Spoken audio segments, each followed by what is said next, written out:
Welcome, I'm Jon Caldara, president of the Independence Institute and your devil's advocate.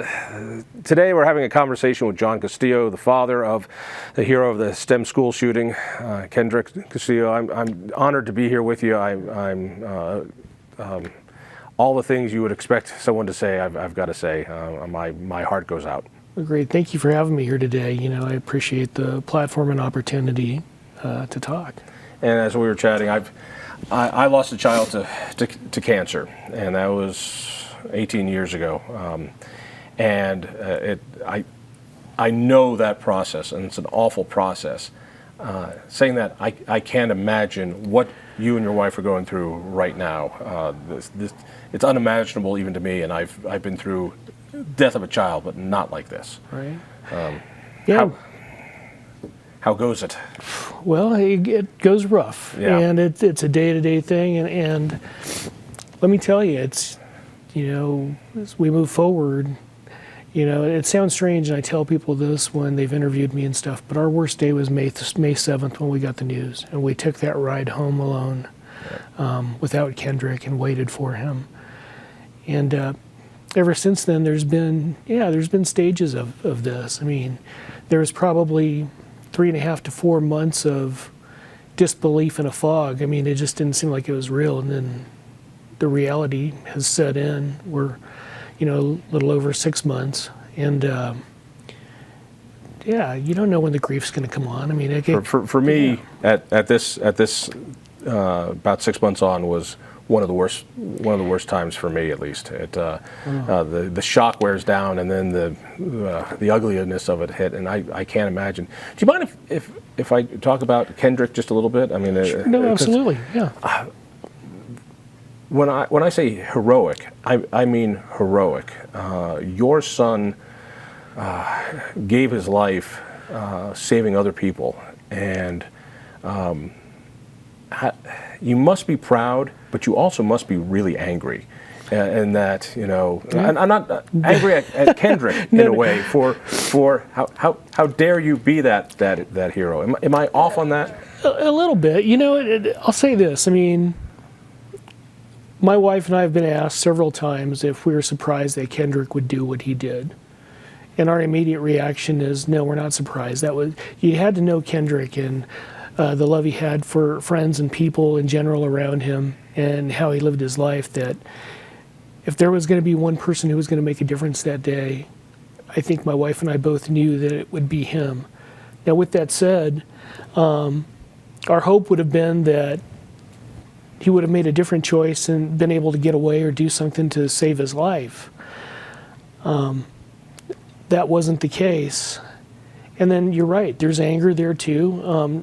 You know, that was a very interesting question, because I've never had any anger towards Kendrick for doing what he did. That hasn't hit me yet. That may be an emotion that comes down the road, but I'm angry that he had to make that choice that day, that it got to that point that he had to make a split decision to be the hero that he is now.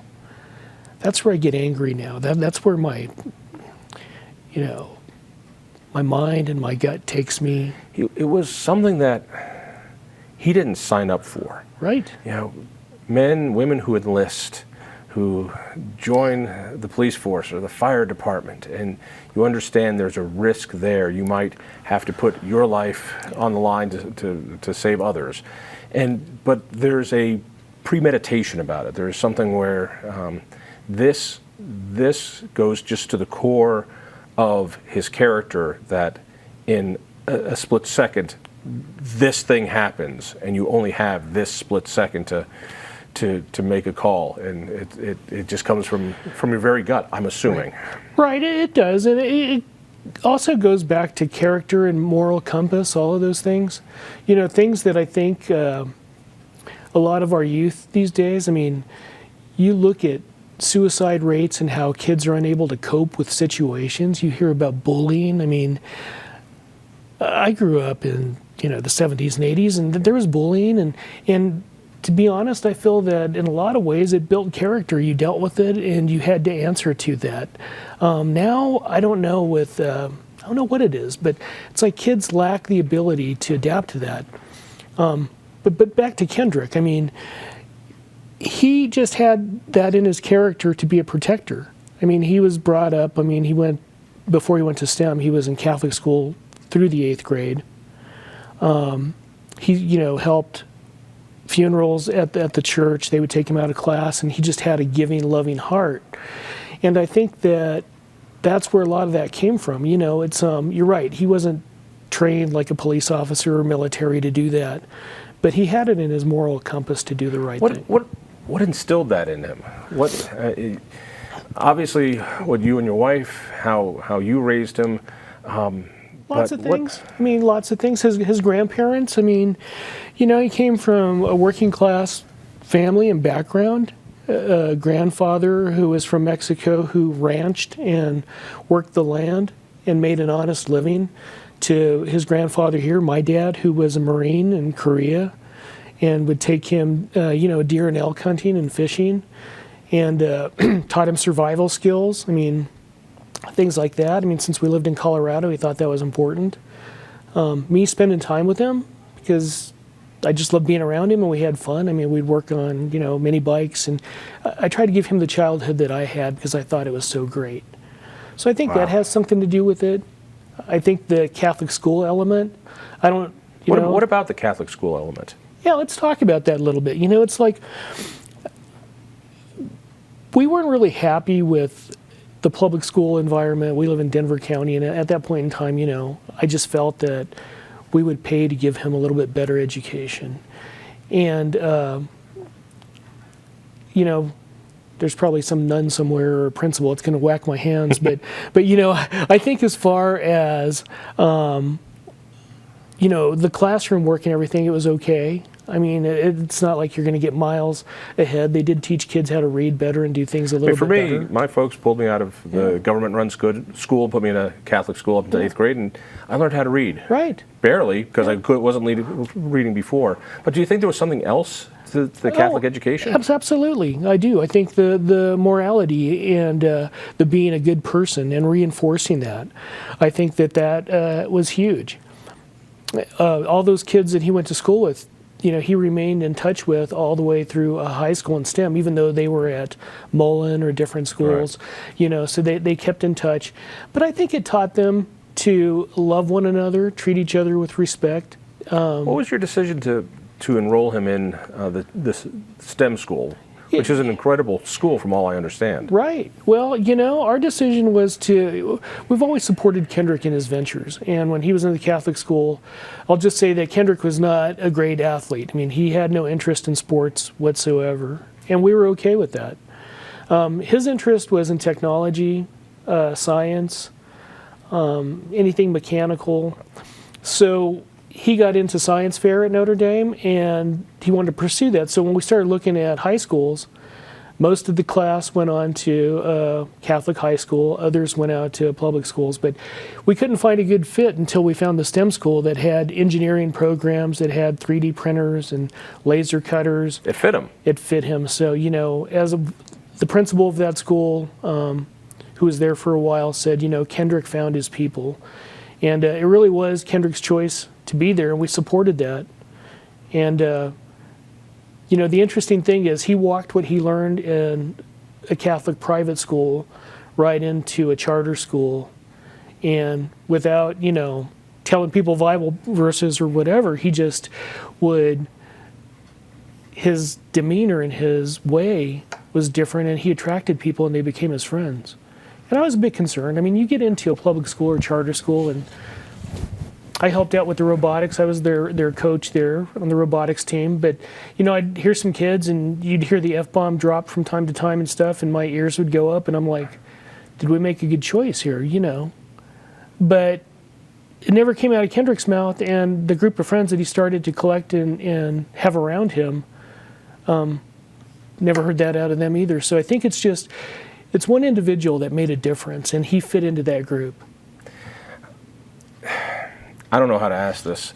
Yeah. Obviously, you would have made a completely different decision given what happened.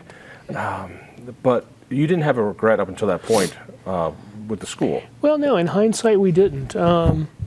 We actually up until that point of May 7th, we loved the school. We volunteered. We had so many volunteer hours there, my wife and I, that we didn't even log them anymore because, they require you to have so many as a parent. But we were so over the top. We were there all the time. And Maria got involved. She would cook meals for the robotics team. We would help out with other technology clubs. And, we just felt that what I loved about the school is they invited us as parents to be part of the community in the school, which was great.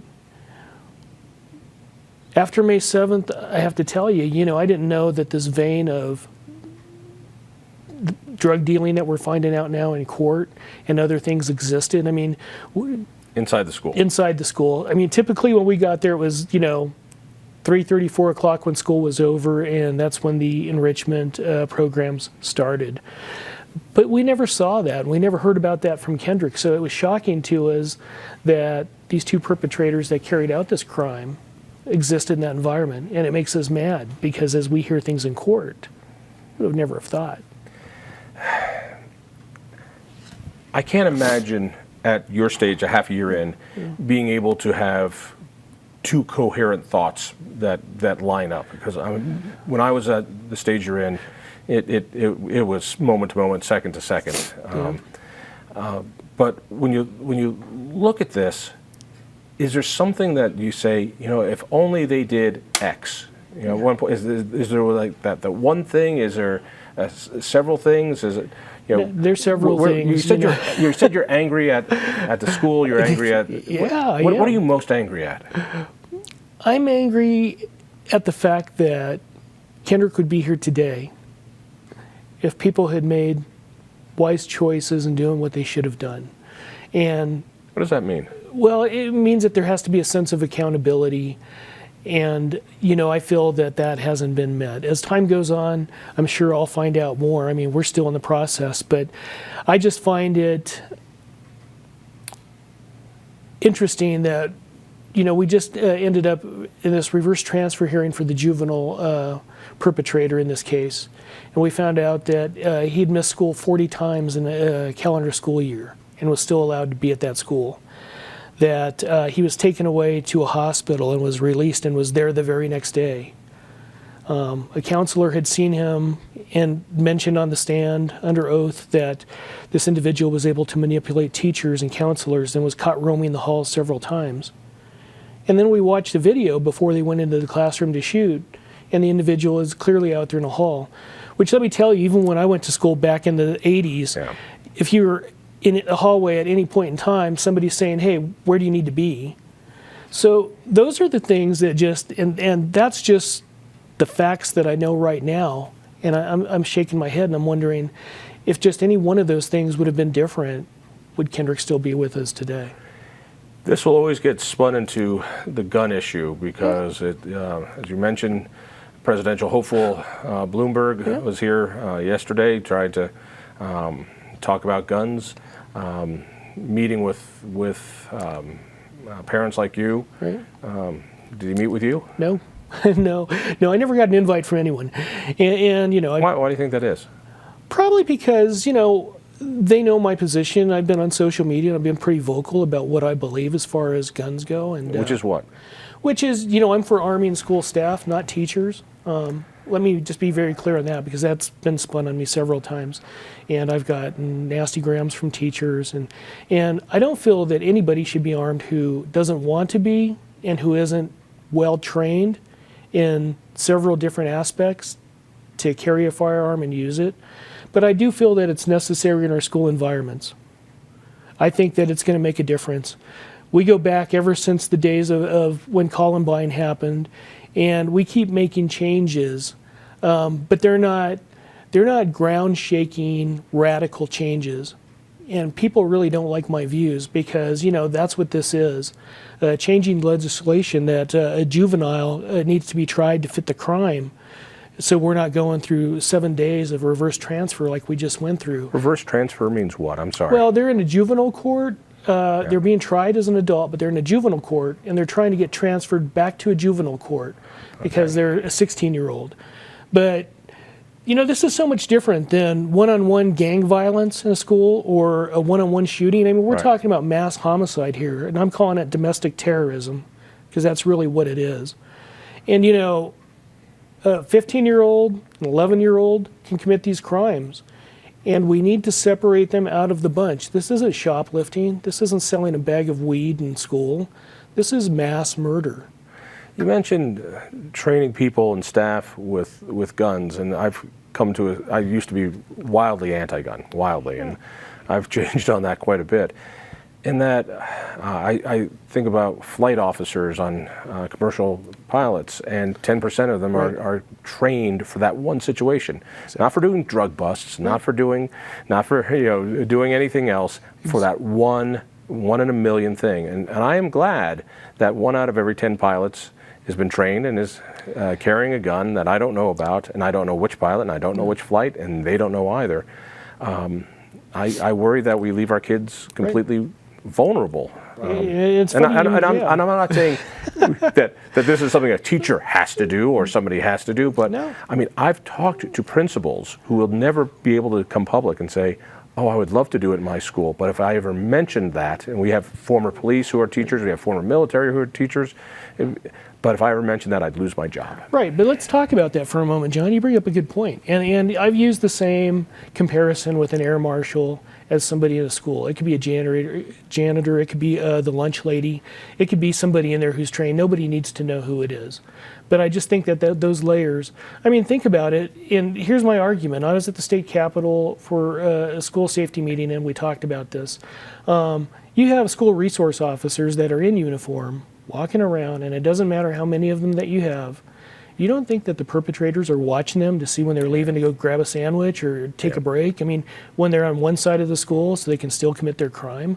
I mean, it's not like they're undercover and everybody, knows who they are. So that's part of it. And the other thing is, my point is for school boards and schools is if you're so against this, all you have to do, like in a wrestling match, is tap out and admit that you have a problem that you can't control and we need to fund it somehow. If you don't want to have armed staff, everybody tries to take the resources they already have and use them in a school to protect the kids. We have money coming into schools, but they want to use that for increases to wages for a teacher or buy new equipment or expand the school.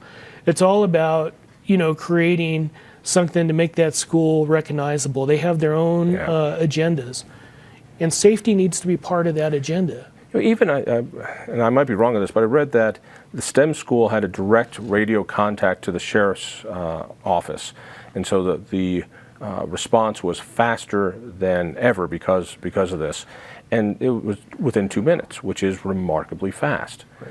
But as we now know, when seconds count, the police are minutes away. Exactly. And that didn't help.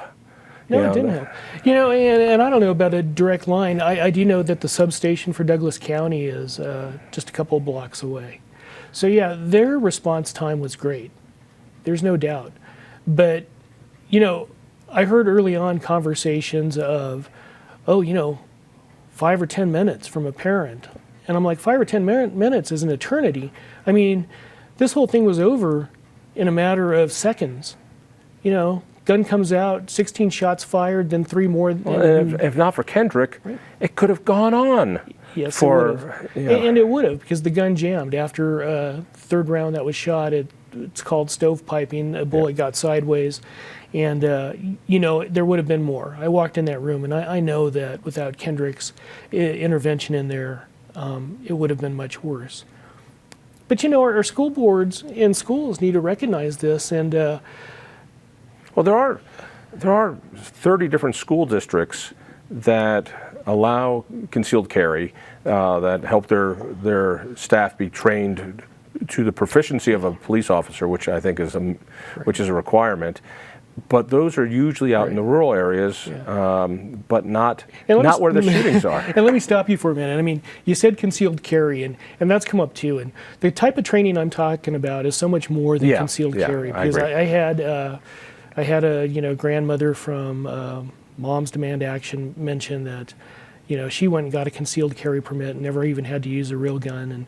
And I just want to be very clear that the type of training that's necessary has to be specific. It's situational Right. to school shootings, just like pilots get training on what it is to shoot and take down a terrorist inside an airplane. It's very specific.